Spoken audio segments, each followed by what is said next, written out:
وبه نستعين والصلاة والسلام على سيدنا محمد وعلى آله وصحبه أجمعين أما بعد أعوذ بالله من الشيطان الرجيم بسم الله الرحمن الرحيم قال يا بني إني أرى في المنام إني أذبحك فانظر ماذا ترى قال يا أبت افعل ما تؤمر ستجدني إن شاء الله من الصابرين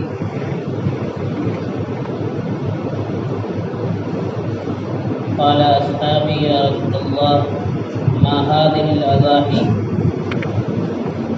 قال سنة أبيكم إبراهيم قالوا فما لنا في هذا قال لكل شعرة حسنة أو كما قال النبي صلى الله عليه وسلم صدق الله العظيم وصدق رسوله النبي الكريم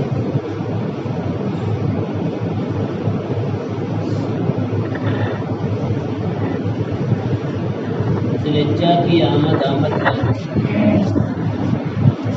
اور ہم سب اس مہینے کو قربانی کے مہینے کے نام سے یاد کرتے ہیں۔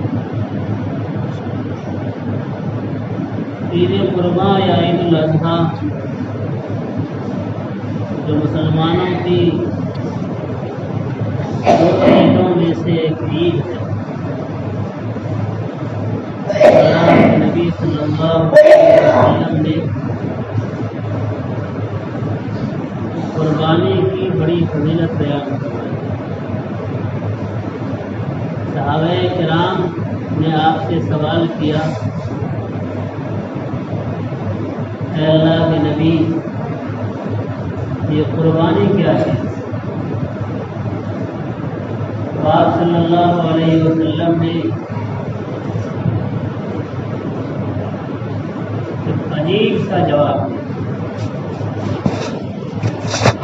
قربانی کیا چیز ہے؟ جواب ملنا چاہیے تھا اونٹ کا، بکرے کا، جانور کے ذبح کرنے کا نام قربانی۔ لیکن اللہ کے نبی صلی اللہ علیہ وسلم نے جواب یہ دیا، سنت ابیکم ابراہیم، تمہارے باپ حضرت ابراہیم علیہ السلام کی سنت۔ اب ظاہر ہے ہم لوگ جب سے عقل و شعور کی عمر میں آئے یہ سنتے آ رہے ہیں کہ حضرت ابراہیم علیہ السلام نے اللہ کی راہ میں اپنے بیٹے کی قربانی کی تھی، اسی کی یادگار ہے ہم لوگ جانور کی قربانی کرتے ہیں۔ اور اسی نظریے سے ہم لوگ اس حدیث کو بھی دیکھتے ہیں کہ اللہ کے نبی صلی اللہ علیہ وسلم سے پوچھا گیا قربانی کیا ہے، تو آپ نے فرمایا حضرت ابراہیم علیہ السلام کی سنت۔ لیکن کبھی اس پر غور نہیں کیا کہ اس جملے میں کتنی طاقت، اس جملے میں کتنے بڑے راز کی طرف اشارہ کیا۔ اللہ کے نبی چاہتے تو سمجھانے کے لیے فرما دیتے کہ جس طرح حضرت ابراہیم نے اپنے بیٹے کی قربانی اللہ کے راہ میں پیش کی تھی، اسی طرح تم کو بھی جانور کی قربانی پیش کرنی۔ لیکن آپ نے فرمایا نہیں، یہ تمہارے باپ ابراہیم کی سنت ہے۔ اس میں جہاں اس طرف اشارہ ہے کہ جس طرح حضرت ابراہیم نے قربانی کی ہم لوگوں کو بھی قربانی کرنی چاہیے، وہیں دوسری طرف یہ اشارہ ہے کہ یہ طریقہ قربانی کا، اپنے آپ کو اللہ کے لیے پیش کرنے کا، اپنے جانور کو، اپنے مال کو اللہ کے لیے پیش کرنے کا یہ جذبہ حضرت ابراہیم علیہ السلام کے اندر تھا، وہی جذبہ بیدار کرنا مقصود۔ جانور ذبح کرنا کون بڑی بات ہے؟ اور اس زمانے میں جبکہ بہت معمولی قیمتوں پر جانور ملا کرتے تھے، کیا اہمیت ہوگی۔ لیکن اللہ کے نبی صلی اللہ علیہ وسلم نے جواب میں سنت ابراہیم کہہ کے تمام صحابہ کو اس بات کی طرف متوجہ کیا کہ صرف جانور کے ذبح کرنے کا نام قربانی نہیں ہے، قربانی اس جذبہ ایمانی اور پناہ باللہ کو پیدا کرنے کا نام ہے جو حضرت ابراہیم کے اندر تھا۔ اللہ کے لیے سب کچھ لٹانے کا اتنا جذبہ تھا ان کے اندر کہ انہوں نے اپنے بیٹے کو بھی اللہ کے نام پر قربان کیا۔ آج تو صورتحال یہ ہے کہ آپ کے بیٹے کو، ہمارے بیٹے کو کسی نے غلطی کرتے ہوئے دیکھا اور غلطی سے اس نے ایک تھپڑ لگا دیا برائے تنبیہ۔ میں جو لفظ بول رہا ہوں بہت سوچ کر، غلطی سے ایک تھپڑ لگا دیا برائے تنبیہ، تو ماں باپ گھر سے ہاتھ سمیٹتے ہوئے نکلتے، آستین سمیٹتے، کیوں مارا میرے بیٹے کو؟ جبکہ مارنے والے کی نیت یقیناً 100% تنبیہ کی تھی اور راہ راست پر لانے کی، لیکن ہمارے دل میں یہ بات نہیں آتی کہ میرے بچے کو کیوں مارا گیا۔ ہمارے دل میں یہ بات آتی ہے کہ کیوں مارا۔ تو ظاہر ہے کہ جذبہ جو ایمانی جذبہ ہوتا ہے اس سے کہیں نہ کہیں یہ ہٹا ہوا جذبہ ہے۔ ہم لوگوں نے ابھی بہت قریب کے زمانے میں جب ہم لوگ عقل و شعور کی عمر میں چل رہے تھے تو اذان ہوتی تھی اور بچوں میں کھیلنے کا ماحول ہوا کرتا تھا، تو محلہ کے کسی بڑے آدمی، کسی بھی بڑے آدمی، چاہے وہ باپ ہو، چچا ہو، محلے کا کوئی بھی آدمی، کسی بڑے آدمی کو اگر دیکھ لیا آتے ہوئے تو کوشش کرتے تھے کہ چونکہ اذان ہو چکی ہے نماز پڑھنے نہیں گئے، تو کوشش ہوتی تھی کہ یا تو مسجد کی طرف چلے جائیں یا پھر چھپ جائیں کم سے کم۔ اگر انہوں نے دیکھ لیا تو کچھ خیر نہیں کہ تم نماز پڑھنے کیوں نہیں۔ یہ عام ماحول تھا اور لوگ سماج میں ایک دوسرے کے بچوں کو مارتے ڈانٹتے رپٹتے رہتے تھے کہ تم نے نماز کیوں نہیں پڑھی، نماز میں کیوں کھیل رہا ہے، بدماشی کیوں کر رہا ہے وغیرہ۔ لیکن ابھی یہ چند سالوں میں اتنی تبدیلی آئی ہے کہ اب کسی کو غلط کرتے ہوئے دیکھ کر اس کو ٹوکنا، یہ آدمی 100 بار سوچتا ہے کہ ٹوکے تو کیسے ٹوکے۔ اتنی تبدیلی آئی کیوں؟ اس لیے کہ ہمارے اندر جذبہ دنیاوی زیادہ بیدار ہوا اور جذبہ اخروی سر پڑ گیا۔ اب ہماری ہر چیز دنیاوی نگاہ سے دیکھی جاتی ہے۔ ہمارے بیٹے کے جسم پر کسی کا ہاتھ لگا تو کیوں لگا؟ ہم نے یہ غور نہیں کیا کہ ہمارے بیٹے کے دل کی دنیا ہو۔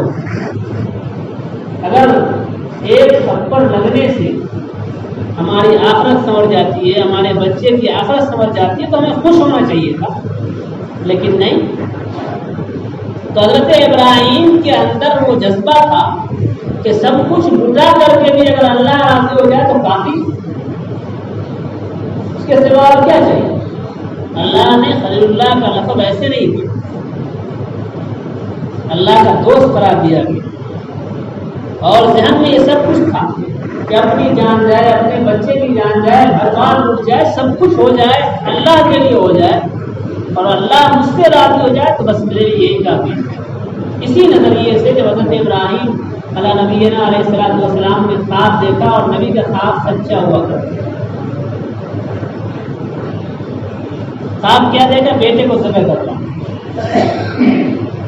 اسماعیل علیہ نبینا علیہ السلام بڑی مدتوں کے بعد، بڑی منتوں سماجتوں کے بعد اللہ کی طرف سے ودیعت حضرت اسماعیل علیہ السلام کے شکل میں تحفہ ملا حضرت ابراہیم۔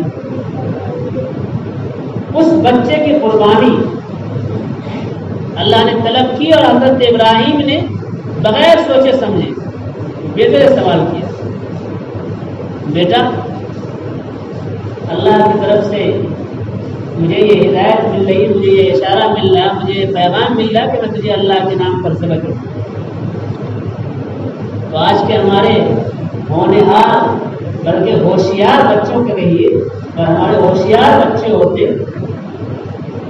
تو پھر وہ کیا کہتے؟ دماغ تو خراب نہیں ہو گیا آپ کا؟ جواب تو یہی ملتا. میں جہاں تک میرا تجربہ ہے کہ جواب یہی ملے گا، پاگل ہو گیا آپ، خواب دیکھ لیا اور آگے پتا کر. لیکن کیونکہ بیٹا بھی ظاہر ہے کہ ابراہیم کا بیٹا تھا تو جواب اتنا ہی عمدہ، یا ابتی فعل ما تؤمر، جیسا آپ کو اللہ کا حکم ملا کیجیے، پوچھنے کی ضرورت ہے. آپ کو کیا لگتا ہے میں آپ کے حکم کو کاٹ سکتا ہوں، آپ کی بات سے گریز کر سکتا ہوں؟ بالکل نہیں. جیسا آپ حکم ملا کیجیے. پھر وہ سارا واقعہ آپ کے ذہن میں، حضرت ابراہیم نے چھری چلائی لیکن چلی نہیں، اور چھری اپنے زبان حال سے یہ کہہ رہی تھی کہ ابراہیم تو کاٹنے کو کہتا ہے، تیرا رب چھوڑنے کو کہتا ہے، بات کس کی مانی جائے؟ اسی لیے کہا جاتا ہے کہ کسی بھی چیز کی قدرت نہیں ہے کہ کچھ کر سکے اللہ کی مرضی کی بغیر. کاٹنا تھا، حضرت ابراہیم نے چلایا گردن کو تو کاٹ دینا چاہیے، لیکن گردن کٹی نہیں. اس کا مطلب یہ ہے کہ کاٹنے کی چیز موجود، کاٹنے والا موجود، کاٹا جا رہا ہے، لیکن وہ کٹے گا جب حکم خداوندی ہو. بغیر مشیت خداوندی کچھ نہیں ہو سکتا. پھر اللہ تعالیٰ نے جنت سے دمبا بھیجا، وہ ذبح ہوا، اور اس سنت کو زندہ کرتے ہوئے ہم لوگ آج تک قربانی کرتے ہیں. حضرت ابراہیم کی ادا اللہ تعالیٰ نے قیامت تک کے لیے باقی رکھی. اسی لیے کہا جاتا ہے کہ جب بندہ اخلاص سے کوئی عمل کرتا ہے تو نہ صرف اس پر ثواب ملتا ہے، اللہ تعالیٰ اس کو باقی رکھتا ہے. حضرت حاجرہ اسی بیٹے اسماعیل کے لیے جب چکر لگا رہی تھی صفا اور مروہ پہاڑی کا، حج کا ایک حصہ قرار دے دیا گیا اسے، بغیر چکر لگایا آپ کا حج مکمل نہیں ہو سکتا.